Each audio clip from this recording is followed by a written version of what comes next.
Hey everyone, so today we're going to talk about a really cool memory hack for learning Japanese. It's all about tackling vocabulary by learning opposite words, antonyms.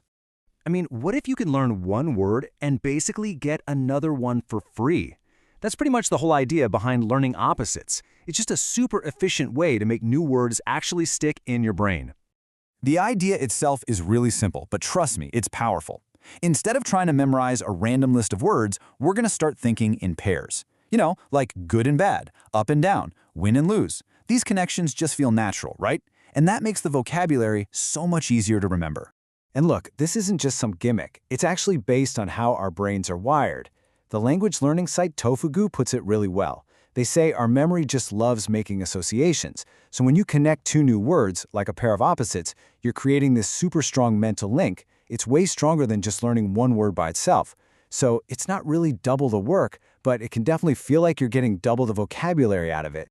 All right, let's dive in. We'll start with the basics. Adjectives. These are the words we use to describe literally everything, so they're the perfect place to start learning in pairs. So first up, probably the most basic pair you can think of, big and small. That's oki, and chisai. Whether you're talking about a big dog or a tiny car, these two words are always defining things in relation to each other. Okay, next let's do new versus old. Atarashi or atarashi, and furui. This is another one of those pairs you're going to use all the time, for everything from a new book to an old temple.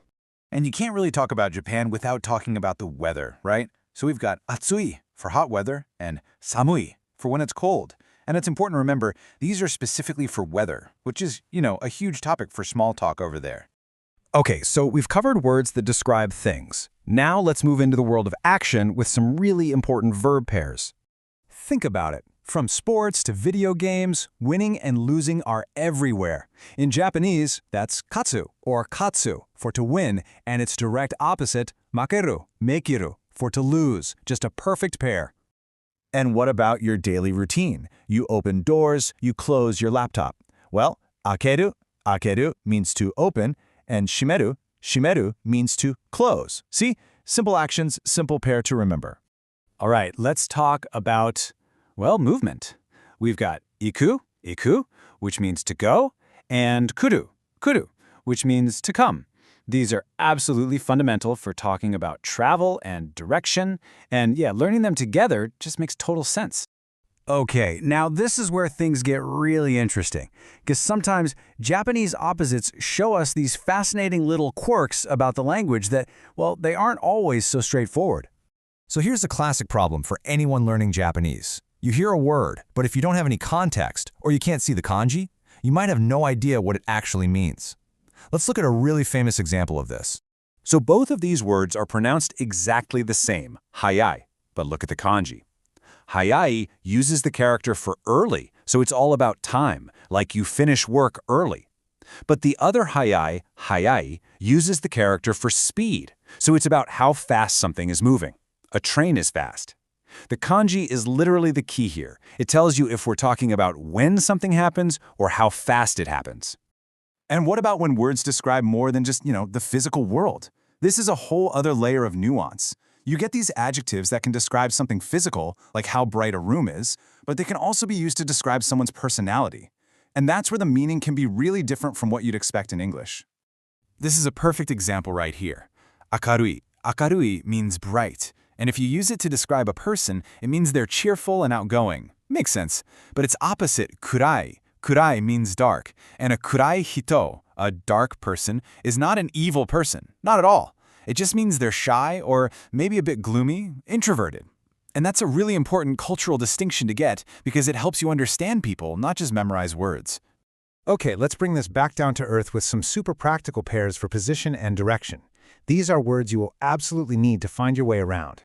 Let's just run through these. We've got ue for up, and its opposite, shita for down. Simple. Then you've got migi for right and hidari for left.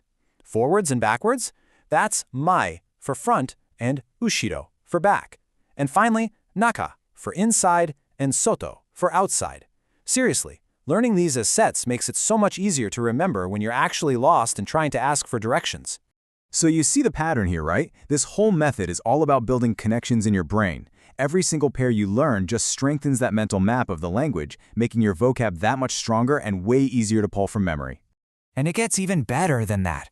Like Tofuku points out, this strategy actually helps you start seeing patterns in the kanji themselves, not just the words. You'll start to notice that certain characters often show up as opposites, and that just kicks your learning into a higher gear. It's one of those things where the more you know, the easier it all gets. So if there's one thing to take away from all this, it's this. Start actively looking for these pairs when you're studying. Don't just learn one word by itself. Always ask yourself, okay, what's the opposite of this? When you start building your vocabulary 2 words at a time, you'll be genuinely surprised at how fast you start to progress. So, what pair are you going to learn next?